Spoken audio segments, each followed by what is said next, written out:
So hey, it's been long since I've done one of these, and to be honest, I needed an excuse to break in the new mic, so I'm gonna talk about frame advantage. This is something inherent to fighting games in general, but I think it's an aspect that is often overlooked when it comes to Mugen characters.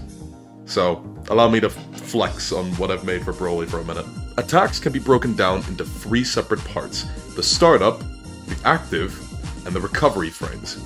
Startup is pretty much exactly what you'd expect. It's how many frames from the move beginning to when it can actually hit something that it takes, right? Active is for how many frames, well, it's active for. How many frames can it actually hit something? So, for instance, if you have a fireball that has theoretically infinite active frames until it ends, right? Because it can always hit something as long as it's on screen. You know what I mean? And recovery is simply, after active frames are finished, how many frames it takes to recover and go into idle. That's one of the things I actually wanted to show off with Broly. He has displayable frame data in training mode. So if we actually look at Broly's light punch in his air file, we can see 1, 2, 3, 4. On the fourth frame, he can actually hit something, and we can see that this hitbox is active for 4 frames. The next frame doesn't have a hitbox, he's in recovery now. So from this point all the way to the end, he's recovering. But of course, we're talking about attacks, and they're actually meant to, you know, hit something. So that cute little number there is advantage. With how Broly is programmed, it'll actually show you the hit advantage on both hit and block. Okay, so I've thrown another term at you. What is advantage? Well, if you hit the opponent, that's what's known as hit stun. So how long the opponent is reeling back in that little animation until they get control again. And block stun is just the blocking equivalent. Advantage refers to the time in which either you or the opponent recovers and either of you are actionable. So for instance, light punch is +1 on hit. So this means that player 1, the guy who actually hit the other guy, can move 1 frame before the other guy can.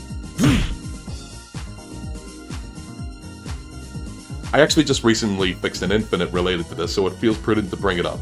The topic of frame links. So knowing what I've just told you, you can probably deduce that a combo is merely the opponent being in hit stun, and then being in it for so long that you can hit them with something else. They didn't recover from hit stun from the first attack, and I was able to cancel from this into this in order to hit them. The concept of frame links is that the opponent is left at such a disadvantage when you hit them with a move that you can recover to idle and go into another state instead of cancelling into it.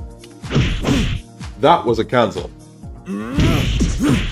That wasn't. If we look at heavy kicks plus frames, it's +5. So this means any move that's 5 frames or faster can be comboed into from this. Broly's light punch is 4 frames, so there's a 2-frame window where you can input a light punch after that heavy kick, and it would work. On the opposite end of the spectrum, crouching light punch, it'll never work from heavy kick. It'll just never work. Doesn't matter how good your timing is, the frames literally won't allow it to happen. It's impossible.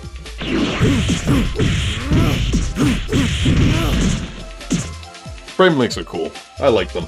The last thing I'm going to touch on is the concept of Meaties. Meaties essentially refer to when a move is active for such a long period of time that you're closer to your recovery frames when you actually hit them.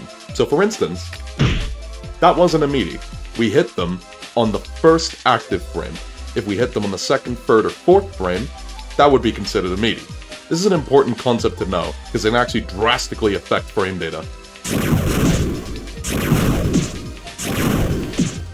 Notice how the heavier fireball was less plus, because Broly was still recovering in the animation while the opponent was getting hit.